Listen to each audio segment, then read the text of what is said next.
Hello there, and welcome back to the Disc Connected. I am here with Celeste de la Cabra, who is one of my I don't even know how to say it anymore. Like close internet YouTube friends that I've really started to admire and fall for in the last couple months. They are doing all kinds of really great stuff for the physical media community, but also more so just for the film analysis community. There's not a lot of that out there, and I appreciate all of your hard work, but most of all, today, I appreciate you coming on here with me. So thank you for being here. I appreciate you as well. I appreciate you reaching out. I appreciate you doing this with me again because my connection wasn't uh, up to snuff last time, and I appreciate your patience as I learn how to do all this stuff. Of course, as as Celeste just referred to, this is our take two of this. The first time I went to edit it, and the second half of the video is pretty bad. I stopped talking, and there's about 4 seconds of awkward silence, and then there's a response that starts to come in. But because there was awkward silence, I'm starting to talk again, and then we both say what, and then there's a lag, and yeah, it gets really bad for the last half hour. But I think we're gonna do really well with this one today, and this is a topic as we are in the middle of this series that I'm doing that I think deserves a lot of respect, and I think it deserves a full length, non juddering discussion. And with this, obviously, there's a lot of emotions involved, so I wanted to throw out there before we dive deep into this topic and even go over what it's going to be about. This is probably the time to say a slight little trigger warning. There's going to be some discussions on difficult topics that could go into things that have been traumatic for people. So if you are not in a space where you can deal with that today, either come back to it when you're in a better space or just skip it. It's not going to hurt my feelings, but I know that there are some people that will possibly glean something out of this conversation that maybe they've never considered. And also, for some of those people that have gone through something that you and I are going to discuss, this might be the time where they feel validated and seen. Because I know when I've had feelings like this, I've wondered if other people have gone through the same thing. And that brings me back to when we first talked about this.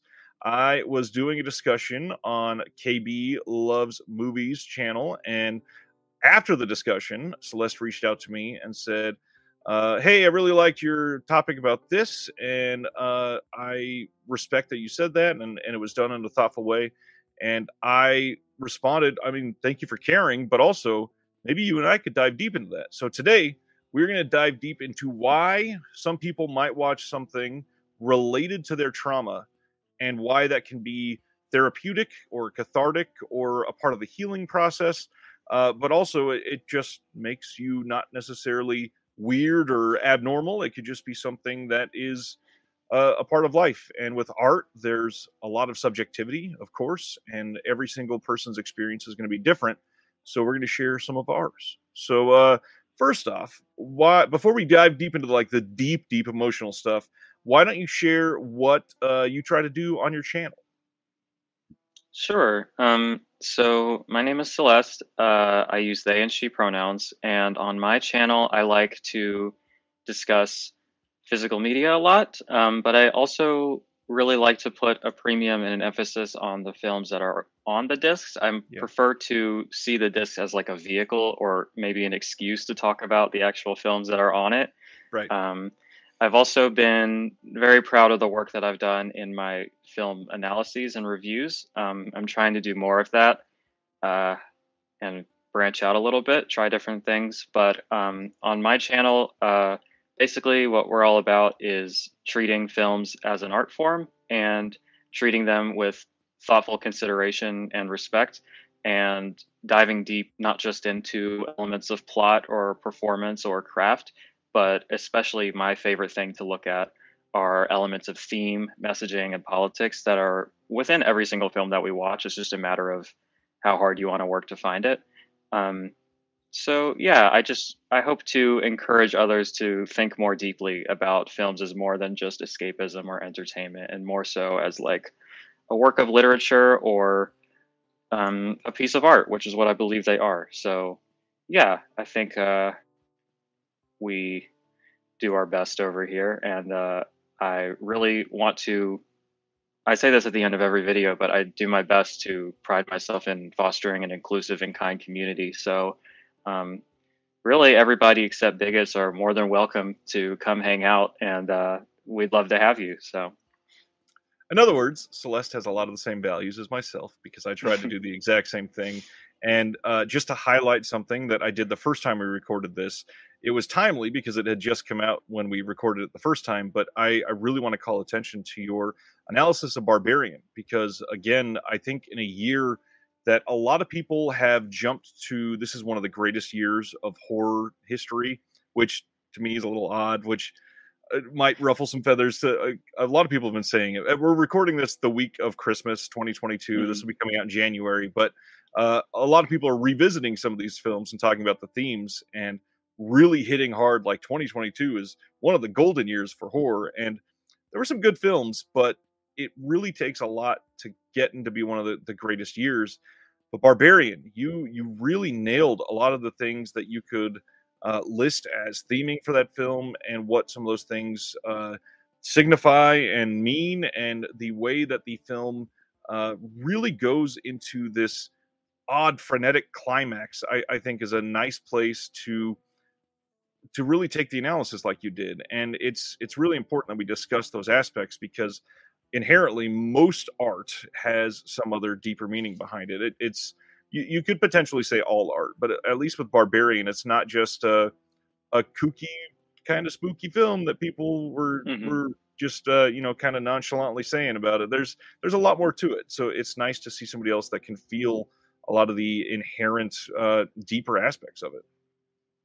Well, thank you so much for still highlighting that. I know that video is like a little bit old at this point, especially since this is our second try. But yeah, I was really proud of it, and I think that that film has a lot of interesting things to say about patriarchy and violence against women. And well, you can watch my review. There's there's a lot that goes into it, and I thought it was just a really special film. And yeah, I am of the opinion that all art is political, and all art has like messaging and themes that can be gleaned if you work hard enough.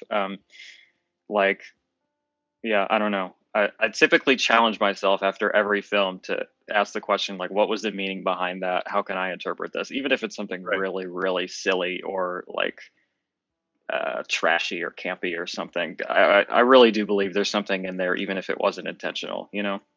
Yeah, and that's the with the subjectivity of it all that everybody can get a completely different message, whether it just Hmm. be a very surface level type of film or something that was everybody else saw as super trashy. It could be the most important thing you've ever seen in your life. Who knows? Mm. Yeah. So, speaking of most important, one of the things that is important to a lot of people is healing and recovering from different aspects of trauma because trauma affects everybody differently. There are different sorts of film that might help certain people. And one of the things that we wanted to highlight is why somebody might watch a film that depicts something similar to trauma that they've been through, because for a lot of people, that can be immensely triggering and they don't even want to think about it. But for others, Hmm. it might be the exact thing that they need.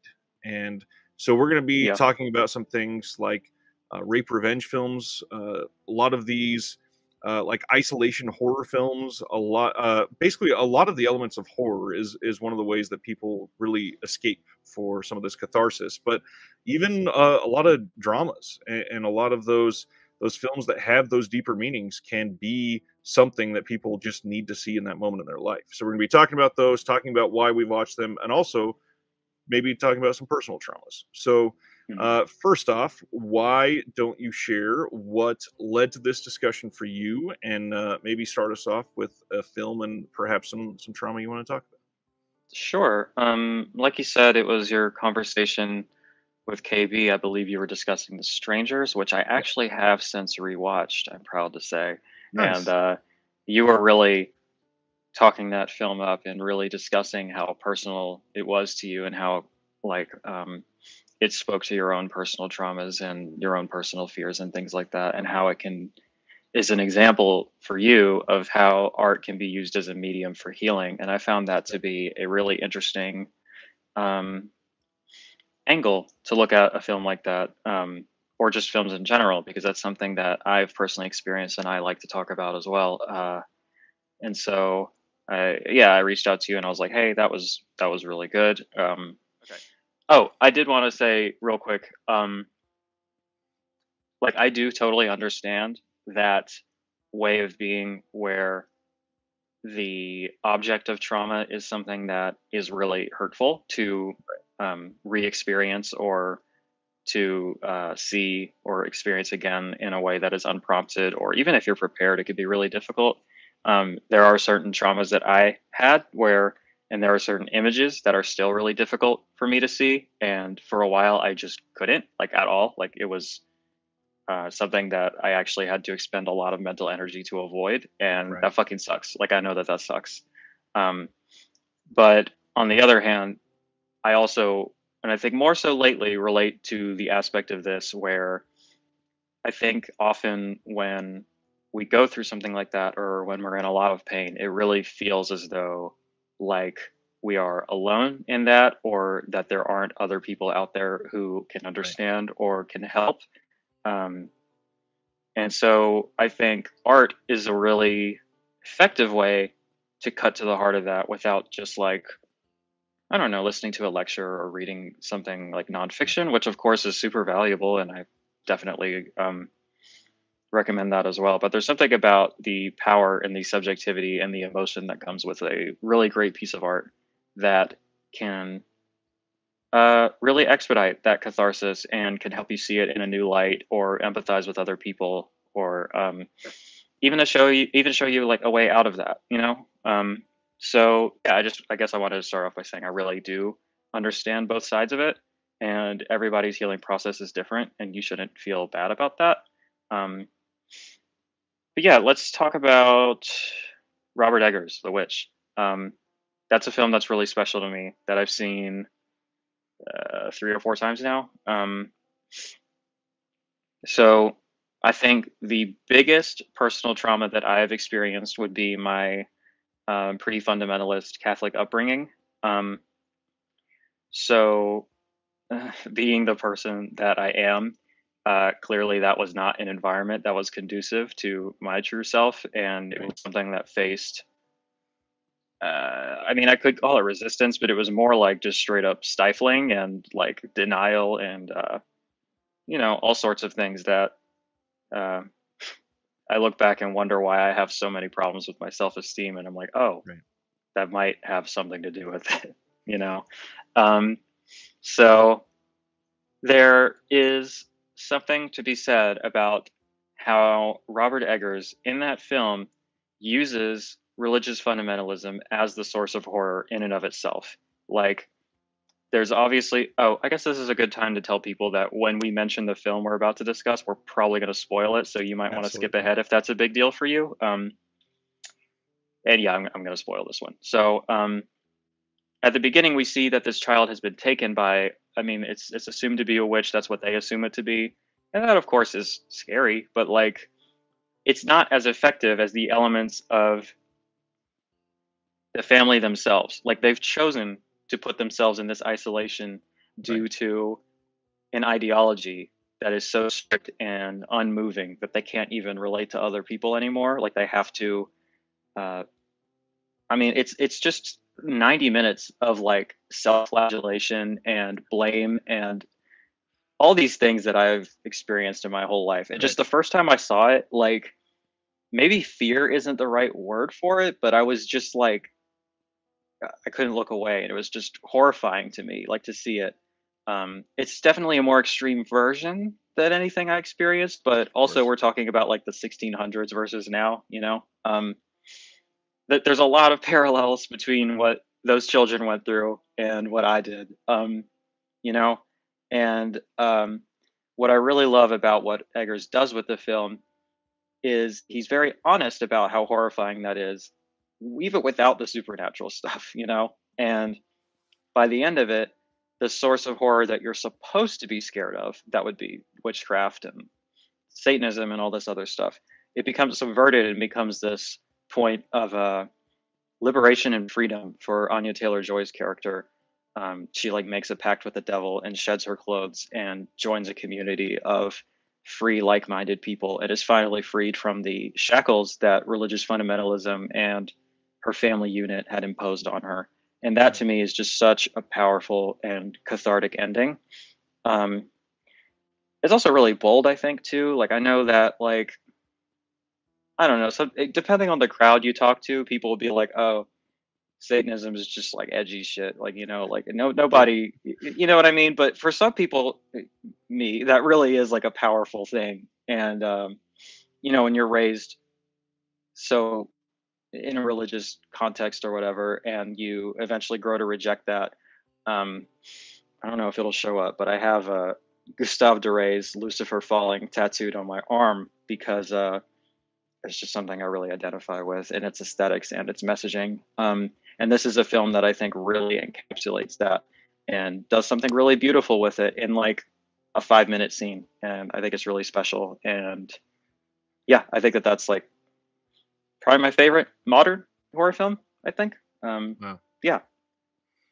The Witch is special, obviously. There's a lot of things that people have gotten out of that film. They've talked about it for like constantly since it came out. Eggers has this odd hold on whatever culture he's depicting and showing all of it very, very accurately. And based on that, and even just the language that they use in this film and his other stuff, it really sets a tone for it being believable. And I think with this film especially, it really should highlight for a lot of people that maybe were not raised in a fundamental situation like yourself. And this is where I guess I bring up mine for a second before I finish that sentence. I don't necessarily call my upbringing fundamental because my father, my stepmother that I was primarily raised by were not necessarily fundamental super Christian, but I attended a Baptist church for most of my life. There was a lot of things that were not seen as acceptable that are just flat out odd. Like any biblical hymns that mention the word dancing, they don't even allow you to sing because they don't agree with dancing. That's a new one for me. Yeah. So we talked when I first got married. We talked about getting married there, and they would not let us have a reception where there was dancing on their premises. So it was an interesting and odd choice, but because of that realization while watching this, that a lot of this is inherently traumatic. I mean, religion itself is built upon trauma. The way, and again, not trying at all to ostracize or offend anybody that's watching that is religious, but especially like the supposed biblical teaching that a lot of people are following nowadays is built upon, let's essentially scare somebody into choosing our choice. And that for a lot of people is traumatic. So Celeste and I actually, through our messaging that we've had over Instagram previously, we found a shared bond over this religious trauma. There's a lot of stuff that we have both dealt with. There's a lot of stuff that a lot of people who haven't would really not understand, that it gets that crazy in some of these organizations. And I also know that, as speaking from a point of privilege, I know a lot of people have had it a lot worse in religious upbringing. So much of my stuff will seem very superficial and petty compared to some of the very extreme cases. But even a film like The Witch, there's a lot to dive into that a huge number of people can relate to. And that's where I was trying to lead with, is Eggers takes something that is so off the wall, like 1600s Massachusetts, with accurate language and period accurate clothing and everything. And yet nowadays, somebody like you and I can look at it and go, damn, he understands this. How he gets exactly how I've been feeling. And this escapism that she feels at the end, I want that. And I maybe by this point have started to achieve that, or have fully achieved that. And seeing a film like this can really just, you can learn a lot about yourself. There's so many things that you can discover through that ascension that she has, because a lot of people in our shoes are trying to do that in different ways. And unfortunately, a lot of people view that as Satanism. And usually it's not as cut and dry as I worship Lucifer or something like that. It's genuinely, as I am finding myself doing the opposite of the church, and in the church's eyes, that is Satanism. Yeah. So that's where like the Church of Satan has embraced that, because they do the opposite of the church that this country in the U.S. has been founded on. So yeah, absolutely, that film is cathartic and meaningful, and again, so relatable. I don't understand how the first time I watched that, I was like goosebumps watching this, going, how am I finding myself in a 1600s Massachusetts period drama going, wow, he sees me. Mm-hmm. I Yeah. love that movie.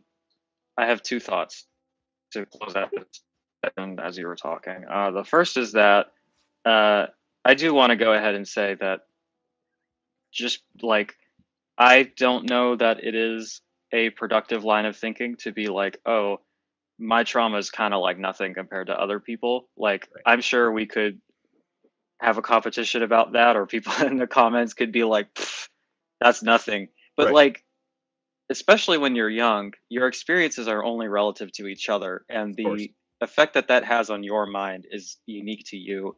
I only say that because I do the same thing. Anyone out there to know that that isn't a rational feeling, despite how powerful it is. The second thought I'm having is you really touched upon the specifics of the language and how that kind of helps one, like really date it and Right. put it in a specific time and place, but also like I'm thinking about it now, and a lot of the things that they say don't really make sense. Like the words don't mean the same thing as they do to us, Right. or they don't make sense because honestly their ideology doesn't make sense, you know. However, when you are kind of isolated in this particular brand of fundamentalism, it is really difficult to explain that to another person. Like my partner Avery was raised almost entirely secular, something that I envy her for quite a bit. But I will tell her things and it just doesn't make sense to her.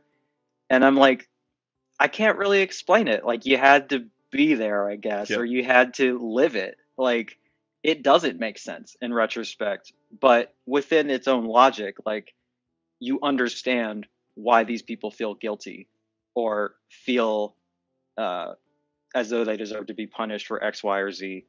You know, even within my own family, like my parents were stricter than some of my friends who went to the same school as me and everything. And sometimes I would assume that we'd be on the same page, like, oh no, I can't do that, or oh no, that isn't okay, or whatever. And they wouldn't get it. And I couldn't explain it. I just knew, you know, Yep. because it was so instilled. And that's kind of what he does there. Even though the language is different, the emotions are the same.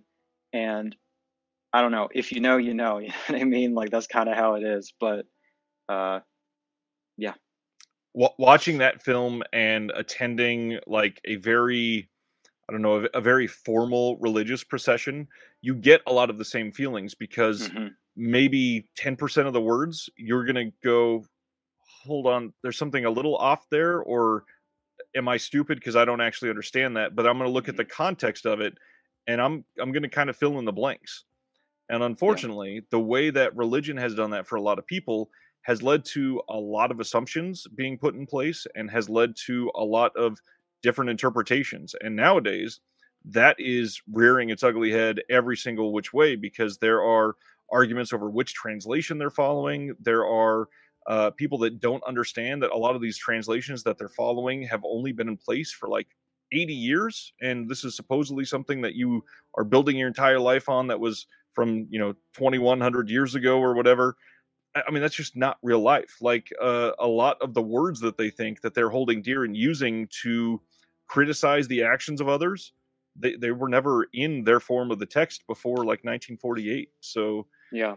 maybe we should rethink some of what we are relying on before we build entire political ideologies out of it. Yeah.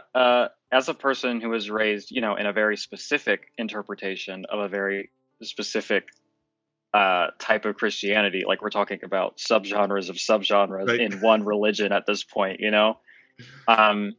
And now having been, I guess what I like to call a devout atheist for like over 10 years, listening to people debate the minutia of certain Bible verses or certain theological. I mean, it really sounds to me like arguing about Pokemon cards or arguing about like a D&D campaign or something, except like in 3/4 of the Pokemon cards, I don't get rights and the people with them in their hands have political power. It's really a bizarre feeling, you know, like. Oh, what a perfect way to cap that off. Yeah, that's great. And then, of course, to explain the nonsense, you'll always just hear at the end, well, you're just taking that out of context. Uh, Sure. It's funny anyways, how everyone else is always taking it out of context. Anyway, we except don't for need to you. get into that. We will step away from religion because obviously there's a lot that we could dive into there. And if you are interested, I would wholly recommend. Funny use of the word holy, even though I'm adding the W in there. Wholly recommend diving into something that might open that up for you. Like there's tons of nunsploitation films. There is a Yeah, lot those of are fun. lot of spiritual warfare films that are interesting and really well made and actually can shed a light on a lot of the odd beliefs of different cultures. But that cultural aspect that I just alluded to is maybe the most important part of diving into this specific side of trauma because like for me, I've really attached myself to folk horror over the last few years. And when you think about it, Me too. a lot of these religious like even old Christian movies, they're just folk horror films. And Mhm. people that are of a different religion are going to look at it the exact same way that you do of something like The Wicker Man or Midsummer or some of the old Italian folk horror films that go really wild into these crazy beliefs. It's the same thing. A lot of these religious films have crazy beliefs. And if you are finding yourself that when you were being raised, you kind of identified with some of those, dive into some of these other cultures and learn that that classic. I don't love the guy, but Ricky Gervais had a very classic quote that there's 3001 gods, whatever, that everybody in the world believes in. Yeah. I just believe in one less than you. And Yeah. in all reality, if you start to discover some of those beliefs from around the world, you might allow yourself to grow from a place that is not necessarily narrow-minded, but definitely maybe sheltered. There's a lot of stuff out Yeah. there that just being educated can really increase your acceptance of a lot of things. And also, one of the things that we highlighted the first time we recorded this that maybe might give some more context that I learned that first time is you are a political science major, right? Yeah, I was. Yeah. That's incredibly impressive nowadays, I would say, because I don't see a lot of people being raised with a passion for politics unless it's done in a very extremist light. Yeah. And that's on either side of the spectrum. I'm not saying that that's a one side thing or anything. There are lots of people that, just like in religion, are indoctrinating their kids with certain political beliefs, and Sure. um, political science can really give an interesting angle to a lot of these films because it gives context and it gives a line of questioning that a lot of us don't lead with. And when you see a film from the 80s in Spain, that's not going to be the same lens that you look at a film from 2022 from Exactly. South Korea. So, Hmm. yeah, those other cultures, that is one of the things that you can do to really highlight the way that you're viewing this art. And I feel like I'm going Hmm. on a rant on it.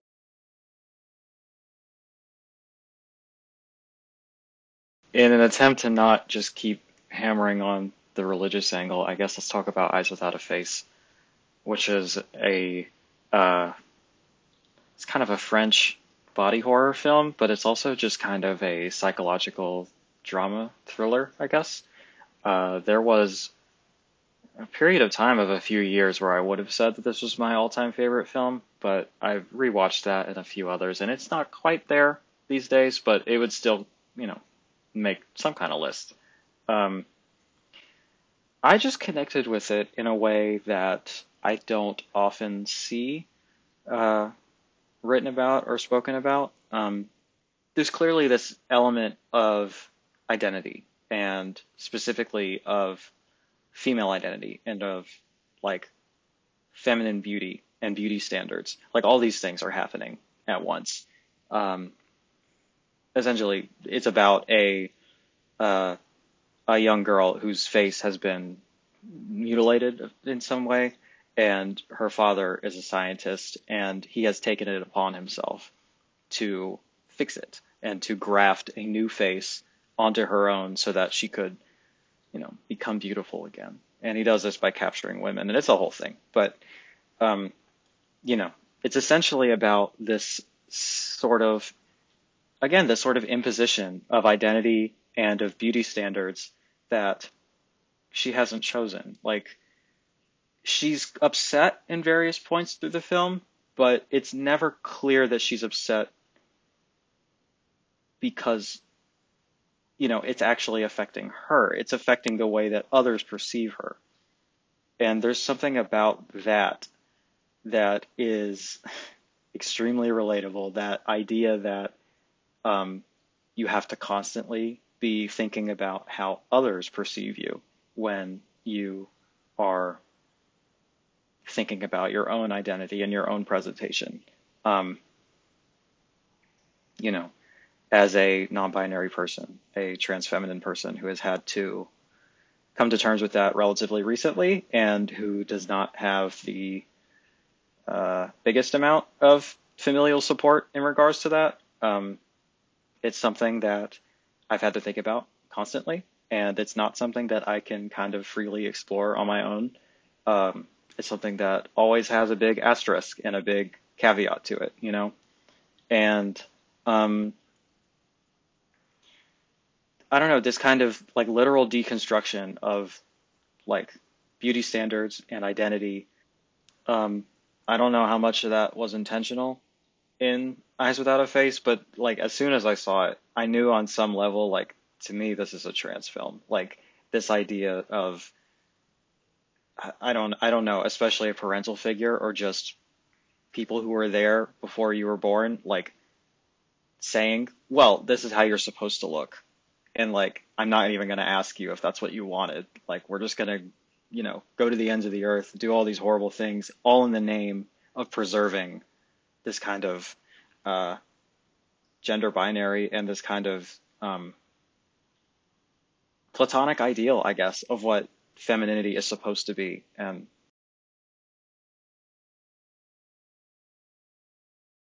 so I'm going to go to my first one that I talked about last time that you alluded to, and that is The Strangers. Now, the reason this is such a very nostalgic, trying film for me is because I came from a background where I wasn't necessarily close with my family in any semblance of the word. I also lived in a very small town in the desert in California, and when I was very young, as an adult, I moved away from home and lived in an apartment for a little while. But eventually, I found myself living in a house out basically in the middle of the desert, where it's a little whiles to see your neighbors and stuff like that. So any film where there was isolation, it was uh, especially personal for me. So something like The Strangers, you have two people stuck in a house where they are feuding already. The entire film, we see them going back and forth, really, really tense already, which highlighted a lot of my close bonds. People around me, I was already at odds with for most of my life at that point. And moving into the later parts of the film, on top of being against the people that you're around, now you have this outside threat that is coming in. And being, gosh, I don't remember what year this came out, probably 2006 or 7, somewhere around there. yeah, I think it's 2006 or maybe 2008. So it's around that. You're right. So I was very young. I was like early 20s when this came out. And uh, unfortunately, I felt very alone. So being that young, one of the things that is an outside threat is just becoming who you are as a person, discovering what you like, leaving religion around that time for myself. It was something that I had not fully come to terms with. So I still had a small-ish community that uh, I mean, to be honest, they weren't really accepting of me, but I felt like I had a place to be at least because I still held on to some of those beliefs. Um, but through this film, there is so many different things that happen that made me just come to terms with the fact that a lot of people my age and a lot of people going through these difficult, lonely times had a lot of those same feelings. And one of the scenes that really gets me, and again, we're going to spoil a lot of these, is there's one scene in particular where I think it's Liv Tyler thinks she's protecting herself, is sat in place, hold up, ready to defend herself, and takes a shotgun. And somebody comes moving towards her in this room, which I feel like was a garage, maybe. And she pulls the trigger.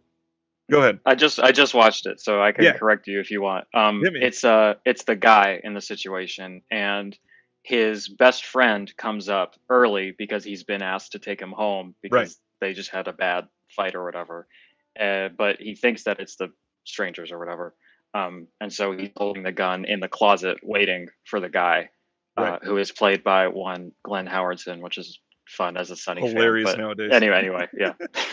So he shoots Dennis from It's Always Sunny in Philadelphia, and he dies immediately. And one of the things that while watching this, the very first time, and I did see this in theaters, it really hurt at the moment because I don't remember what nowadays, but I'd been going through something with my family at that time and realizing, even though these people may be absolute pieces of shit in my life, I lashed out quite a bit. So there's a couple times that I maybe could have been protected from a couple of the things that I faced, but because of my lashing out, I made the situation worse. And I do know that it was something that this absolutely helped me cope with, because no matter what the situation they were in, it was still shitty. It was something that they had to overcome. And it was like this very personal, metaphorical thing for me that I was not ready to face that night in the theater. And watching it since then, it's genuinely been cathartic. It hasn't necessarily been that continuing sense of validation, but more of like, man, no matter what, people have their own experiences and they're facing a lot of the same things, but you just got to kind of realize that life is going to happen. And this film, especially the very cold ending of this, the fact that we see them say that this attack happened just because they were home. We don't have a lot of control of a lot of the things that happen in our lives. So watching a film like this is really easy to let go of that sense of hopelessness, because you just kind of have to give it up.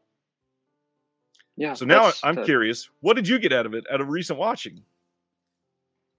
So I briefly went over this the first time we talked, but it was the very, very first horror film I'd ever seen in my life. I was probably 13 or something.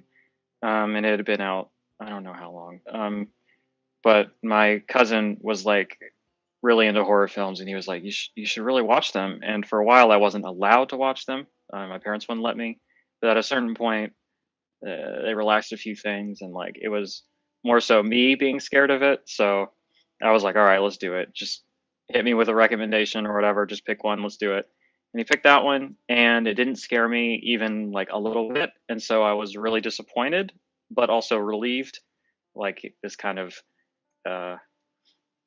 unknown, I mean, I guess horror is the word for it, was kind of conquered. Like, okay, I watched a real horror film and I am alive and I'm okay, But I kind of took it out on the film. Like, you didn't scare me. You have failed at your job. This film sucks, That was like a long time ago, and I approach films very differently now. So I was excited to rewatch it, especially after hearing you talk about it. And I gotta be honest, I still don't love it. It doesn't fully work for me, but I did like it this time, and I did find a lot of things in it to appreciate. The interpretation that you have is really interesting to me because it's not one that I had really considered.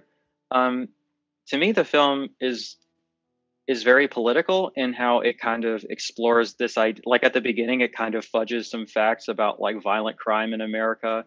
I think there's definitely a way to read it where it's like conservative fear mongering about violent crime, which of course is a dog whistle for a lot of things.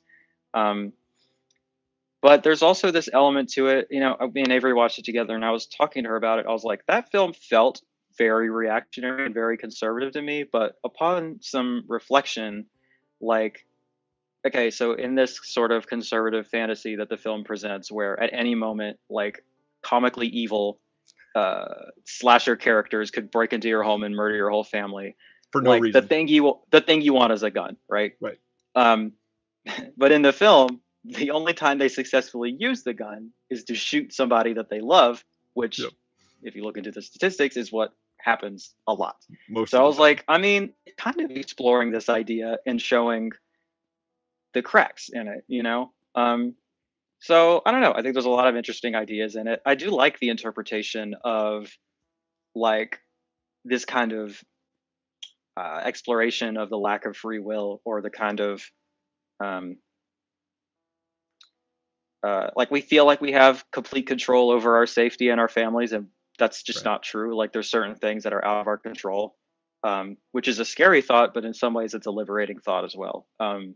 So yeah, I think there's certainly a lot of different things you could get out of it. And I think it's an interesting film for sure. And I really like the masks, so that helps.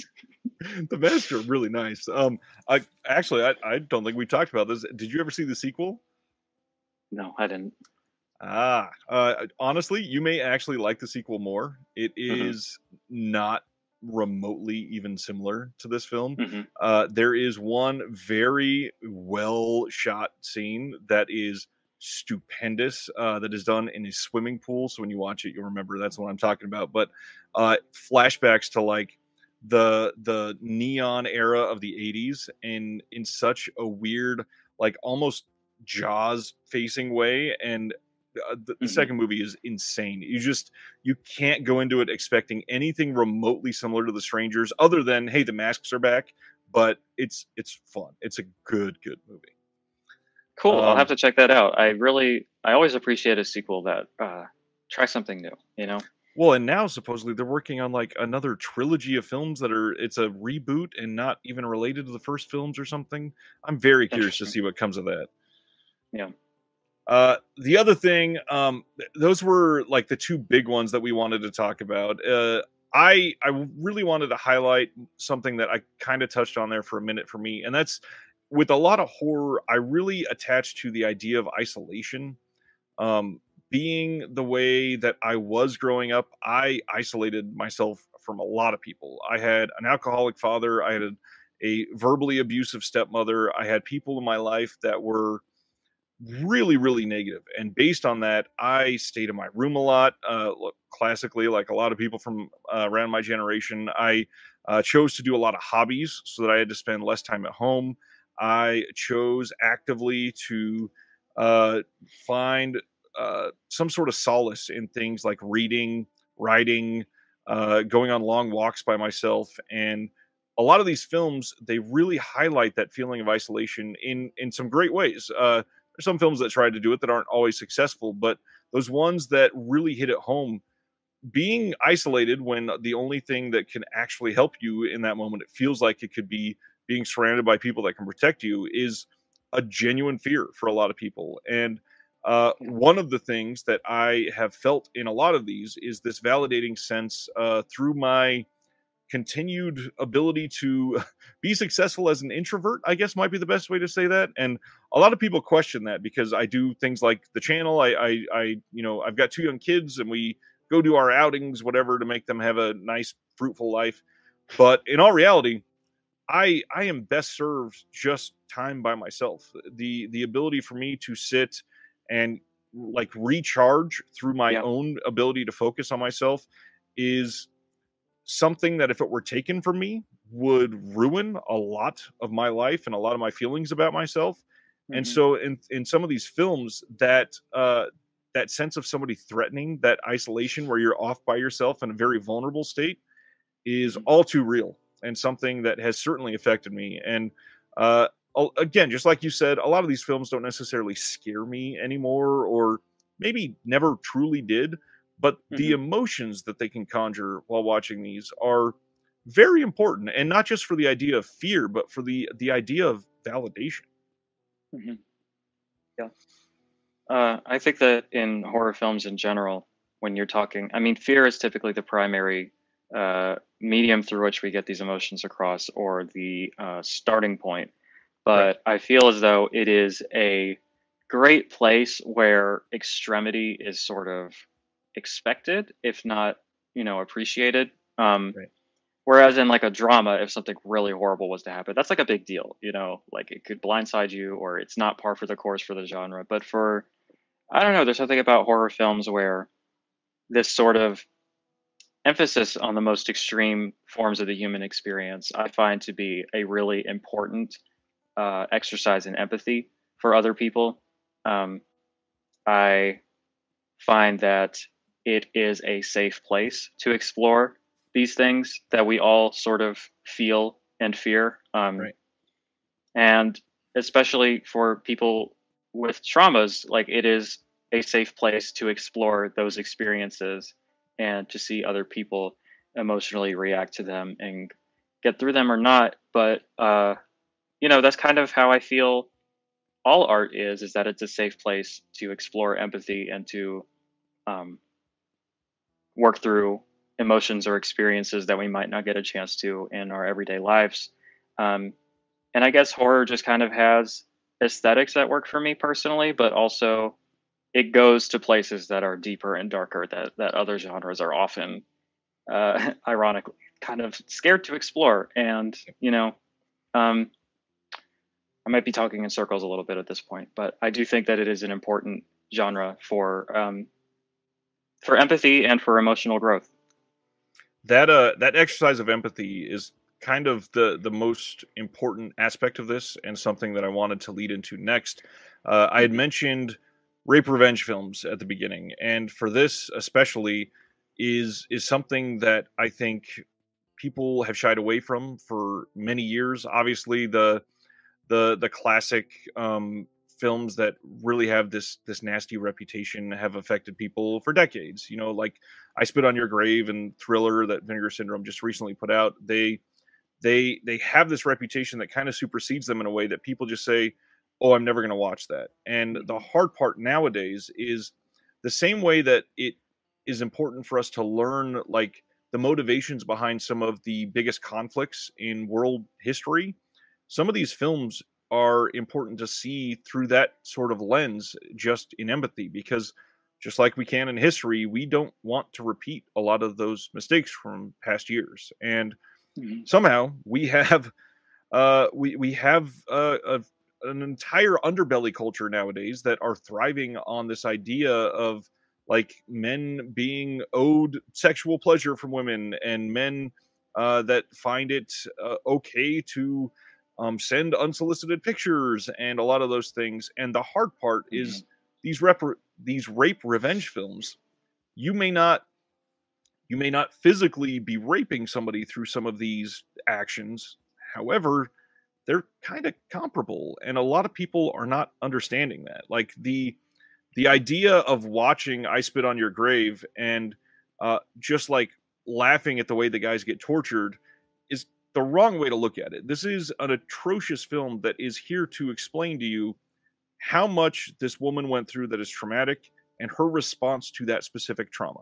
You should be responding in a way where you are empathizing with her and saying, fuck those guys. Like they messed up, and genuinely they deserve a lot of this. So a lot of people shy away from watching it, but it's important for other people to gain that aspect, because like me, I've never been sexually assaulted that I know of. I've never been in a situation where I felt like I was a victim. However, I know that my wife has. I know that most women in the world by 2022 have. And because I can't identify with that personally, I should at least find it within myself to be able to empathize. Yeah.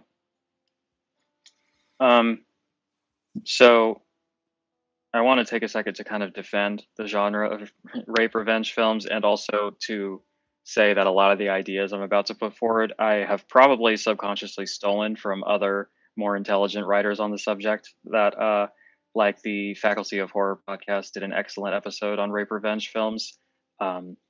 So I want to go ahead and shout those people out real quick, because I might just be straight up ripping their shit right now. But I think that the rape revenge genre is certainly filled with exploitative male directors that sort of take this as an opportunity to show horrific things being done to women.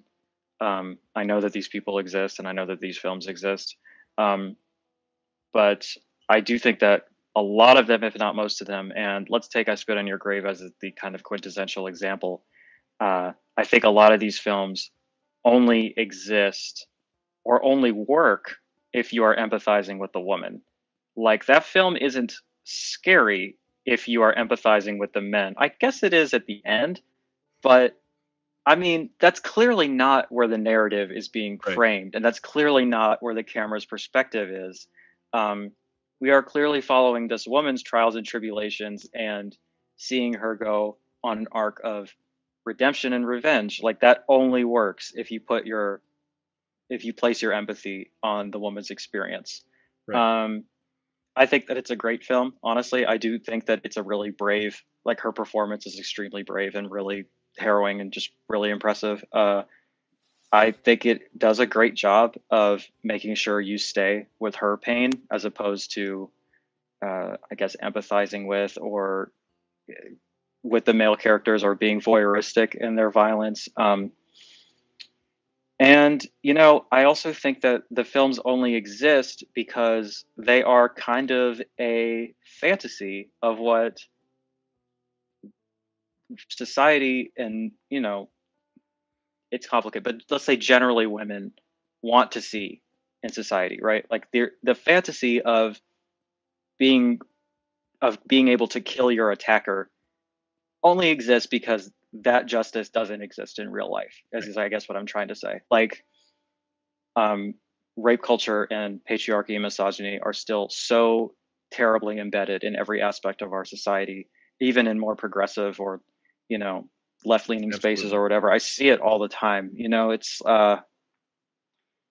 and you know, I've heard this from, you know, the women in my life, from women online, and you know, as a person that is actively transitioning as a non-binary person, I kind of have to reckon with this personally, that in most situations when women are hurt by men, and especially powerful men, there isn't consequences for it. In fact, you only open yourself up to more hurt by speaking out about it or doing something about it. And in these films, that is kind of baked in as the assumption, which is why they have to just cut to the chase and take care of it themselves. You know, the films don't exist if we all watch that and are thinking, oh, well, clearly she can go to the police and tell them, and then there'll be a jail and it'll be fine. Like, no, you're like, well, fuck that. That's not going to work. You got to take care of it, you know? And I do believe that, like, let's take this this trauma film that I watched recently. It's called Honor Killing.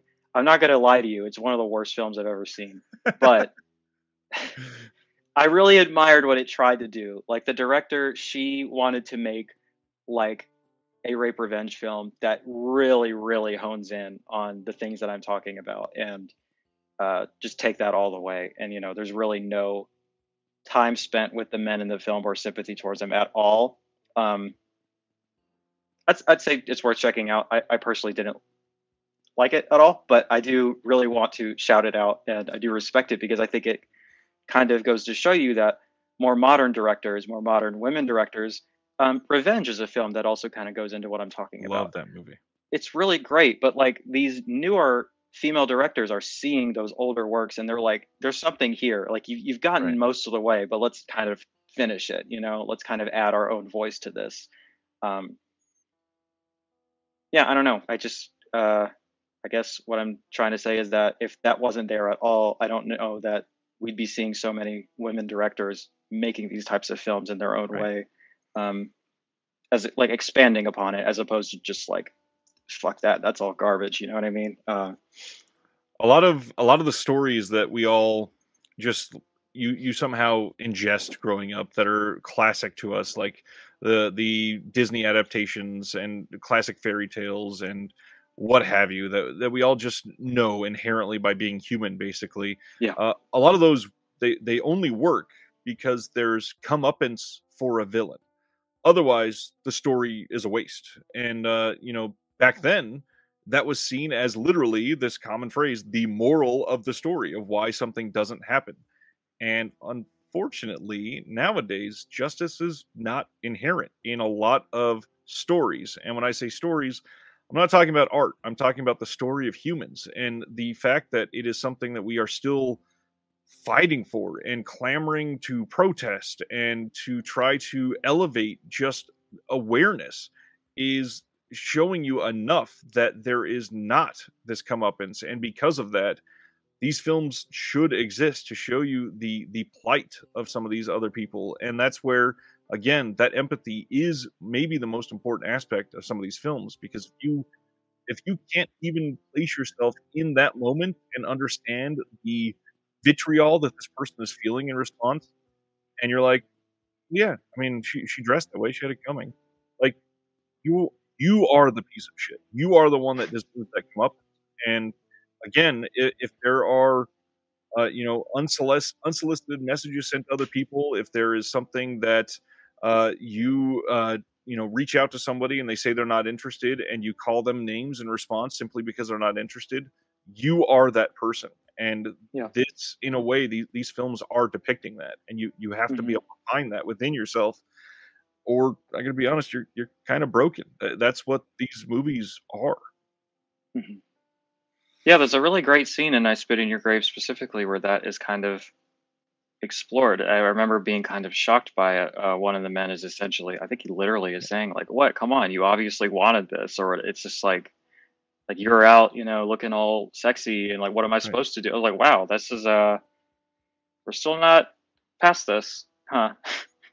you know, so It's true. It is. It's like modern catcalling, basically. Even though catcalling still exists, but it's crazy that it's something that we do still have to fight every day. But uh, also, that this whole idea of empathy, it's not just within rape revenge. There's so many other traumatic films out there and traumatic feelings that these emotions can be explored upon that you are not in and maybe have never felt. And that's where that education side really can shine a light within yourself for you, because like for me, I was raised sheltered. I was raised in a home where I did not get to take part in a lot of other cultures. I did not learn a lot about international film. I did not get to see the way most other families were raised, other than the random other sleepover, which was pretty much always other white families. Thanks, mom and dad.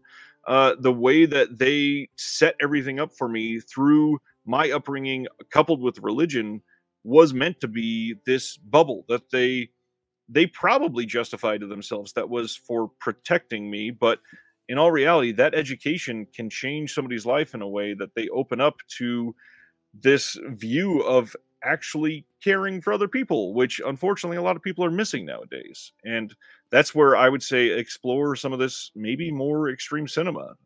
hmm In October on my channel, one of the things that I really dove into during the last episode of Reconnected was watching these extreme films because of this exploring side. And with films like Martyrs and Inside, and even a Serbian film that people will just never choose to watch because of the reputation, or because there's horrific pornography in a couple of them, or there's just extreme horror that they can't deal with. There's a lot of things that you're genuinely losing out on. hmm A Serbian film, for example, has come out of a place of pure protest, and it has artistic merit. And a lot of people, they just hear the name of the film and shy away because they in their mind they've already made up their own assumptions about it. So I hmm would highly suggest exploring to some of these areas, even if it maybe feels like a darker path that you can light on your own, to discovering something about yourself and about other people. And that's what makes us human. yeah, for sure. I Yeah. last time we tried to record this, I did mention the idea of uh, really being a perfectionist, because I think you said that you've struggled with that previously, and I mentioned hmm how I've recorded some videos and hated them and recorded them 3 and 4 times, and they just said this idea must be terrible and scrap the idea. One of those is for this idea of like generational response to horror and how it's been shaped over the last, say, 50 years, probably starting around like Black Christmas and Halloween. And hmm it seems like the way that horror is, we'll say, successful, I guess, lately, is by targeting a lot of the fears at the time of, we'll say, the 15 to 25 year olds. And it's hmm always been interesting to me to see how the response in those common fears has evolved, and in response to that, the traumas that people have gone through have evolved as well. So in the beginning that I really started to think about this, you got your Black Christmas, your Halloween, your everybody's starting to talk about the idea of a boogeyman. Basically, is somebody's out there, they could possibly get you. And then transitioning into some of the later, maybe if we look at that as like the baby boomer generation, moving into more of like a Generation X, we've got stuff like Candyman and stuff like Scream was probably close to the end of that feeling for me, is where it was very cultural, very personal, and it could come to a point where you can be attacked through everything that makes you who you are as a person. And then the early 2000s was an odd time, because then you got the millennials coming in around that time, and they were struggling to find an identity. The way that the internet came in and changed things for a lot of people. I think something like Jennifer's Body is maybe the perfect example for this, because it had a lot of questions in that movie. There's a lot of, who are you seeing these people as? Who are these people behind closed doors? Who do the adults see Jennifer as? And how is she going to actually find herself? And maybe near the end of that cycle is where we get to something like Cabin in the Woods, because a lot of millennial fears at that time is starting to understand is, no matter how hard I try, feels like there's somebody always behind the scenes controlling every aspect, and I don't get to choose a damn thing. And Cabin in the Woods really highlights that, because no matter what happened, the people that are at this cabin, they're screwed either way.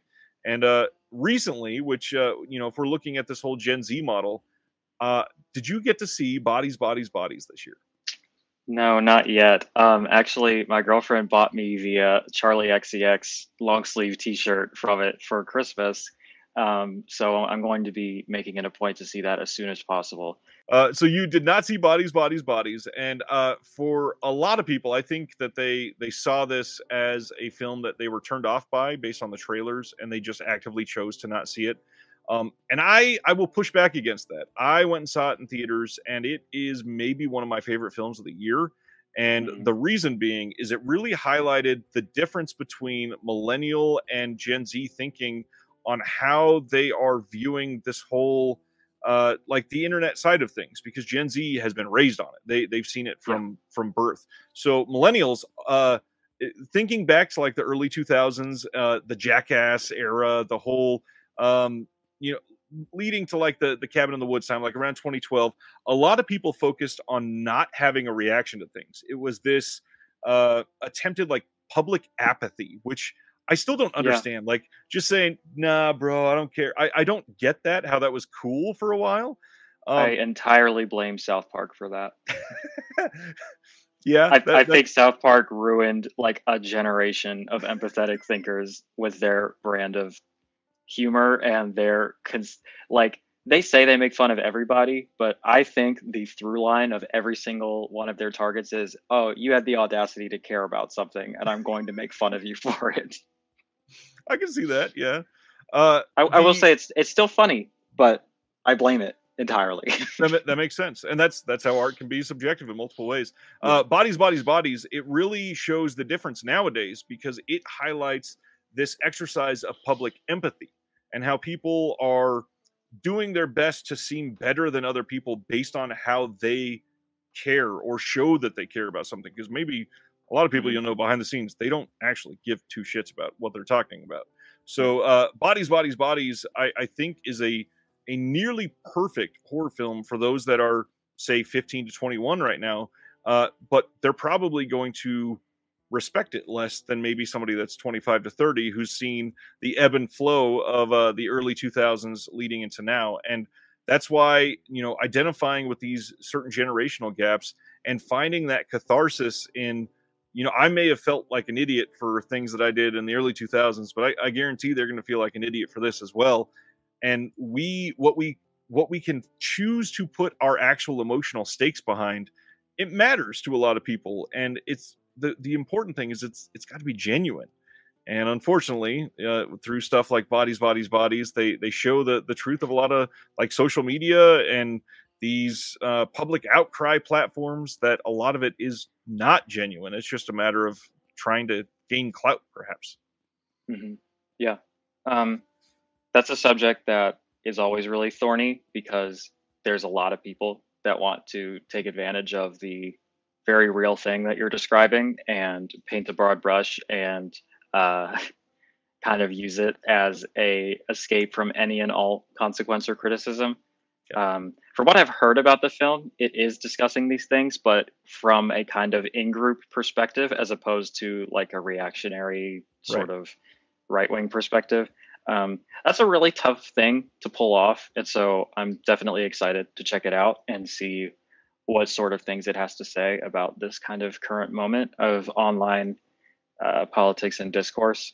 Um, I mean, it's certainly something that really affects a lot of people, and that I'm 25, so I kind of always felt somewhere in between these two Right. generations. People have told me different things at different points in my life, but I definitely feel as though I was online for most of my life, so I kind Yeah. of relate to this sort of thing. Did you see We're All Going to the World's Fair? I've seen. Yes, I've seen it. It's so good. Um, It's so slow that so many people are falling away from it, but I think it's one of those things that you really just have to be invested in it. I think it is a film made for people that grew up on the internet all the Yeah. time. You know, Yeah. it is like the terminally online horror film, and that's sort of where my mind was going when you were discussing the differences in how different generations are approaching Yeah. horror films. That's directed by a very young non-binary person, and I just think it is really special and really cool to see all these with the internet and with technology, with the technology to make a film becoming so much more accessible and so much Right. cheaper. All these people that were previously kind of boxed out of, establishment filmmaking or Hollywood or the studio system or what have you, have had more opportunities to make films that look good on a lower Right. budget that can explore these more specific themes to specific groups. And that's a really great example of one, I think, because that kind of really explores the horrors that lie online. Right. Um, it really connected with me, and I want to highly recommend it. Uh, and it has that cool glow in the dark slipcover if you get it off of Vinegar Syndrome's site, This is which true. is sick as fuck. Yeah, that film is a great example, and one just to kind of close this down to show the exercise and empathy. I want to mention just the idea of privilege overall as a whole, because that Hmm. is uh, a terror for a lot of people. I mean, whether it Yeah, for be sure. poverty, whether it be classism, whether it be ethnicity related, whether it be literally what country in the world you are born in, there is Hmm. all kinds of privilege that people are facing that can completely and will completely change the outlook of somebody's life. And to tie it all back into what we originally talked about, that is like the base of religion. Depending on where you're born, is going to dictate what you believe in, is what most studies have shown. So Hmm. looking at those aspects and learning about those other cultures is truly the only way that you can experience it sometimes, because it might not be accessible to me to fly to Rio de Janeiro and learn everything about the local culture, but I can Yeah. watch a film that embraces it and can be either fully accurate or exaggerated, and look at that and change my perspective just to think I'm not the only person in the world, and my experience is not what is Yeah. shared by everybody else, because we are all very, very different. Hmm. Yeah, that reminds me of a thought I had earlier in our conversation about uh, really taking the time and the care to explore films made by people different than you and from Yes. different parts of the world that you might have never even heard of. Like, I mean, imagine just how ignorant a lot of, like, everybody is of certain subjects, certain people, certain cultures. Right. And a film is just such an easily accessible and digestible way to just get one slice of that world. Um, like, I remember on the Criterion Channel recently, there was a bundle of films from a Romani filmmaker, a Romanian filmmaker. I'm sorry. And I was watching these, and I realized I don't know a single thing about Romania. I really don't. Like, and now I feel like I know something. Like I Right. know some aspect of this.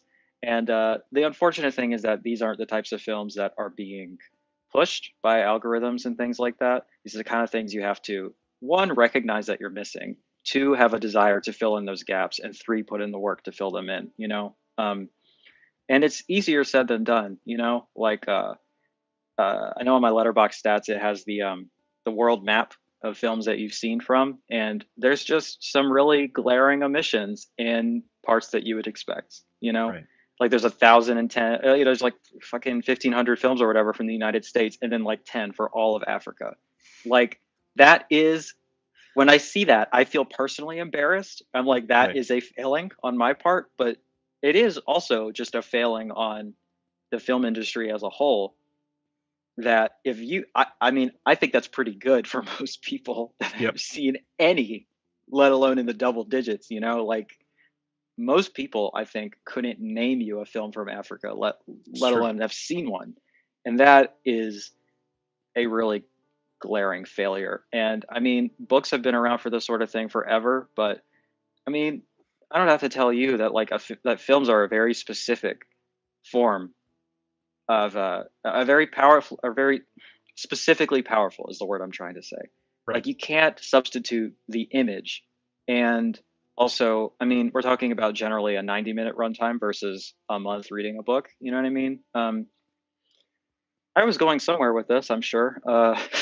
Well, one thing I'll throw in is that's why I give so much power to a lot of this physical media. And so just to kind of Yeah, bring it back for this channel, that's one of the main reasons why this is basically my biggest passion. Because yeah, something earlier on my channel, I did a review of the film Detention that was put out by Decanalog, one of the Vinegar Syndrome partner labels. And the catalog rules.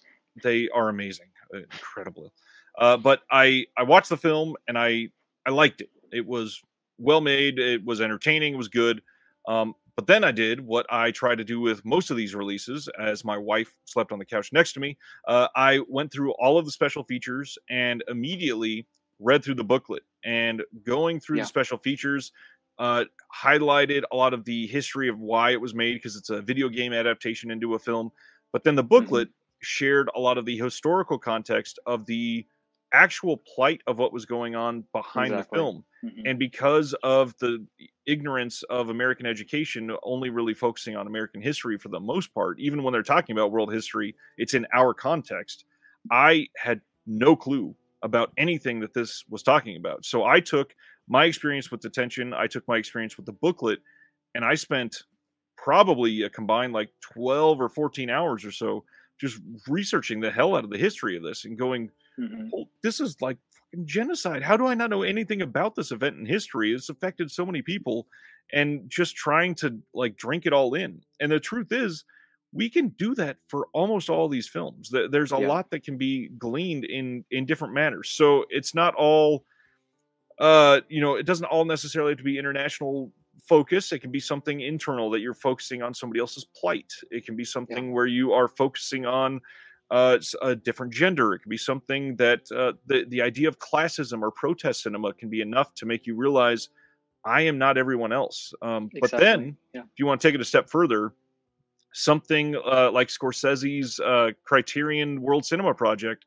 really diving into those films and discovering cultures that you literally can't name a single thing about. It is a magical journey that it is expensive for a lot of people. I'm not going to take that away. Like a $70 or whatever on sale Criterion box set is a lot to invest, but the experience that you can gain out of that is worth so much more than that. And not to mention a hell of a lot cheaper than like 5 round trip tickets to different places in the world. Yeah. I have a couple more thoughts from that. I don't know how long you want to run. As you want. All right. I remember the original thing I was trying to get to. Real quick though, what was that film you were discussing? Detention. Detention. I'm gonna have to check that out. But I think that what you were talking about with the special features and the booklets or anything, that shit is just so underrated. Like they put so much care and thought into it, and you can learn so much from it if you just take the time. And I know that I'm as guilty as anyone. Like what I do is when I'm done with the disc, if I don't do it immediately, I'll put it in a little pile under my TV for like, this is the stuff that I need to go through the supplements that I just watched. And it continues to grow and it can get intimidating.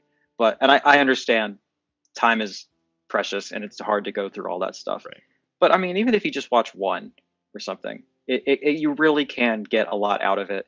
And you know, I would say that is the vast majority of how I have learned about films is just watching them and then reading about them and like watching the stuff that is literally already on the disc that I just bought. You know, I'm not going to name any names. I don't do that. But I was watching a conversation with some people and they were talking about booklets for boutique Blu-rays or limited editions or whatever. And they were like, I mean, does anybody actually read those? Like, it's nice to have them. Like, I want it because it comes with it, but like, I've never read one and I'm probably not going to. And the person was like, yeah, I've never read a booklet. I was just like, but then why did you buy it? And then like somebody took the time to write that. Like, there's a lot of thoughtful analysis and context in those booklets. And, you know, that's where I really feel like I fail is that because I've been struggling with reading in general, you know, and it's something that always takes the back burner, but I always feel very rewarded when I take the time to do it. Like there's never nonsense in there, you know? And so, yeah, the main thing that I was trying to get to earlier is that what I recommend for really any film, but especially for a film that is completely outside your wheelhouse, like from a country you've never heard of or from a director you never heard of or what have you, what I make a habit of doing is I always look up the film that I've watched and read the whole Wikipedia article on it because you get so much context for why this film was made. Like we are so used to one perspective, especially if you're an American or if you're in any number of privileged groups. Like you have been fed one specific perspective, and that comes with a lot of baked in assumptions that aren't going to translate to different cultures. And if you aren't starting from the same page, you're not going to appreciate it in the same way. So I think some reading beforehand and then more reading afterwards is really worth it in terms of enriching your experience. And then the last thought I wanted to throw out there is like, yeah, Criterion box sets and shit like that can get really expensive. But I really just want to say that the Criterion channel is so good. And for like $10 a month, I mean, the amount of world cinema, the amount of underseen cinema, queer cinema, female directors that they really put in the work to highlight is just like, I don't see that anywhere else. And all those world cinema box sets are on there always. So, I mean, they put at least one new female directed film on their service every single week. Like they have made that a policy. And I mean, I think every single film from Africa that I've seen was on the Criterion channel. Like they really do a great job. And I'm not going to sit here and pretend like physical media is super affordable or, you know, accessible to everybody. Like I would say if you could only do one thing, Criterion channel subscription will, I mean, it changed my life. And I think, you know, it's worth the investment. But on this channel, I'm sure we got a lot of people that buy a lot of discs. So for sure. Well, I also don't want to approach that from that space of privilege either. And the other thing I'll throw out is if you, you know, first off, if you're worried about investing in the actual purchase of the disc, most of these discs people don't realize are available through your public library, and you can go rent them literally for free in most towns across the country. And if they don't have one, they're probably a part of a network where they can get one for you. So don't be ashamed to seek that out, because I understand a $70 box set is a big deal and it's taking up space on your shelf. But if you just want to try it out, see if it's something that you're into, and maybe a streaming subscription isn't worth it for you, go to the library, get something for free, and pick up a book while you're there. There's no reason not to highlight libraries. It is an underutilized and undercared for resource in 2022, which I understand we have the internet, but a lot of that is being formed behind the scenes to cater to your specific views. And you don't want to be stuck into that bubble where you are viewing your opinions as facts. Yeah. Also, I mean, libraries get their funding based on how much they're used. Like, right. It's not just like you're mooching or something. Like you're supporting your library by using it. Have you heard of 3dBlu-rayRental.com? I believe only from you. Oh, really? Okay. I've been trying so hard to get more people into this because it's like the coolest service where like, I mean, they tell you what studio and label puts out the Blu-rays that are on their site. Nice. And depending on the plan you get, I do 8 discs a month. it is like $3.50 a disc to rent it. I mean, that's less than an Amazon digital rental. I don't quite understand how they do it, but it is incredible. And I'm not sure if it has saved me money or cost me more money because, you know, I'll get the disc and I'll watch it. And then in one instance, I'll be like, I'm glad I rented that. That wasn't for Right. me. And I got to experience the restoration, the special features, etc. And then in other instances, what I'll do often is I'll rent one disc from a box set and I'll check it out. And I'm like, yeah, that was tight. I want the whole set now, you know. But the coolest thing about them is I email them all the time with a list of like Vinegar Syndrome partnered labels, Arrow box sets, you name it, and they're like, "Cool, we'll have these up tomorrow," and then I can rent them. Wow. It is amazing. So that's another point for accessibility. If you can afford $28 a month, is what I pay for it. I think. Yeah, 8 boutique discs of your choice that you can rent as long as you want, and it's amazing. Interesting. Just for everybody aware, all of the links to everything that we've talked about today, I will be doing my best to put in the description. Obviously, Celeste channel will be on there highlighted because you should be spending more time with them. Celeste, you are a gem, and a lot of people. What is the most respectful way to say this? A lot of people would not be open to having a conversation like this. And speaking as just got to classically pointed out, a cis het white man that is overweight in Missouri and the epitome of all stereotypes of Americans. Other than that, I thank you for being open to coming on for a discussion like this and understanding that there are people that are trying to do better for history. There are people that are trying to spread the right information. There are people that want the best experience for all of us involved, and the best thing we can do is just to spread that awareness for a lot of people because they live in that bubble and it's hard to pop through. Mm-hmm. Well, I want to thank you for extending the invitation and for being such a gracious friend and such a great resource, just for everything, you know. On that same token, I know that a lot of people might not want to invite me on their show for various reasons because I'm not super shy about my opinions or because they are we don't need to get into it, but you know, it is what it is. Right. But in any case, I really appreciate it. I think what you're doing is basically invaluable, and I want to let you know that you're doing an amazing job, and I'm thankful to be a part of it. Well, thank you.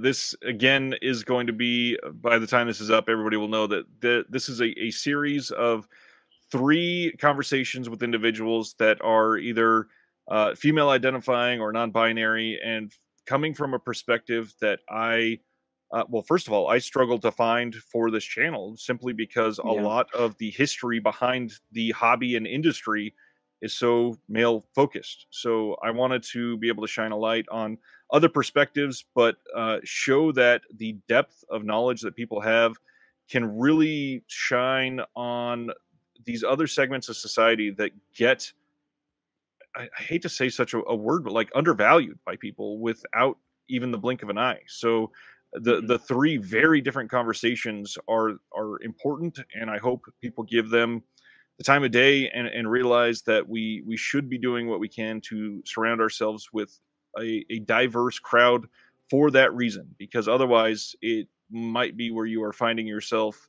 struggling to empathize with those that are around you, and that's when it starts to get really dark for all of us. Yeah. So yeah, I think that's all we got. Thanks everybody for hanging out for the long conversation and through a lot of the darkness and the extremity and through the trauma, and just realize that there are other people like you. There is a source of solace that you can find. There is catharsis in film and art. And one of the biggest things is there's a lot of that catharsis and solace in a sense of community. So join us, comment down below, make sure that you're subscribed to both channels, and just find a way to make that community something that you can be a part of, because it can genuinely make a positive impact on your life. Yeah, I agree with all of that. And I'm really excited to see the other entries in this series because I know you got some real banger-ass guests. So I'm looking forward to it. All right. Thank you, everybody, for watching. We'll see you next time. Have a good one.